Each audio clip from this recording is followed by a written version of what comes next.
Sound. Rolling. Hold on, wait. No. You son of a Okay, now you can clap.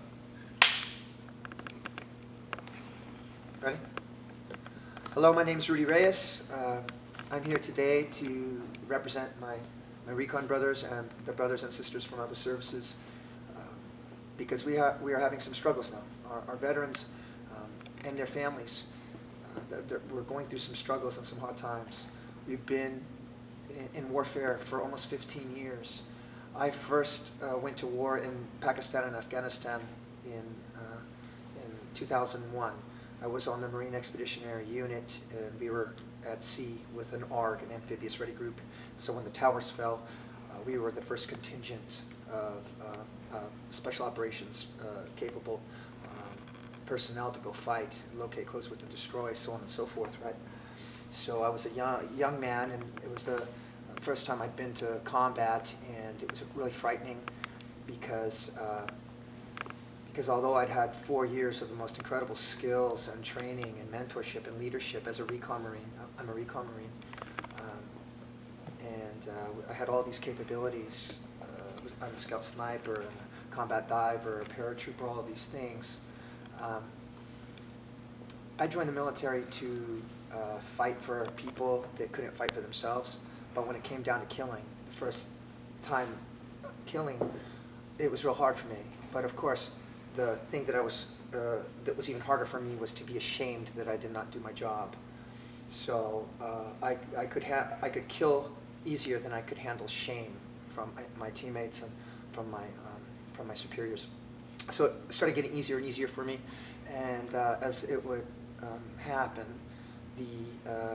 as history shows, the instability kept rolling, and then we went to Iraq, and my unit, 1st Recon Battalion, we led the invasion, all of the Marines, in 2003, and then it got really, really heavy because there's just so much more destruction and so much more suffering. And in my first war, I did not see children killed. I was not a part of killing civilians in my first war. The level and the precision of our interdictions and what we were doing in Afghanistan and Pakistan was much smaller. Iraq was a massive battlefield. I was lucky to come home alive, and everything seemed great for us. We were heroes in our unit, and HBO would later make a documentary / miniseries about the exploits of my team and my platoon. But there was like a growing little monster or something inside of me, or a growing little broken piece inside of me, or sickness. It was growing, but I didn't know it. And I became more aggressive. I became more violent, more aggressive, and I became drunk with power. And it was all so that it could overcome the fact that actually I was really like hurting inside. So then I went back to Fallujah and Ramadi in 04 and 05, and anybody that's fought in those AOs during those times, it was closest thing to hell on earth, the level of violence on a daily. And I was a team leader by then, so I was a senior guy. People looked to me. I started losing some of my guys too. Some of my buddies started getting killed and then getting wounded. And so I got harder and more violent and more destructive so that I could bring my teammates home alive because they were counting on me. I used to have a wife. I stopped talking to everybody back home. I never talk to anybody back home when I'm engaged over there. And I was successful. I came home. We did some heavy-duty missions. We survived. And then I became a workaholic. And then I became an alcoholic. And then on the outside, everything looked fine.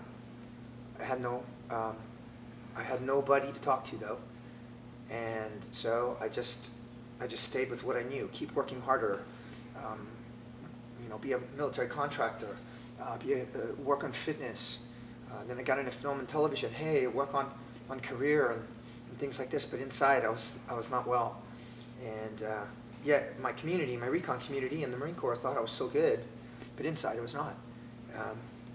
So that's why this mission means so much to me, is because from the peaks that I've had and the valleys and the peaks that I've had, that's what Everest means to me.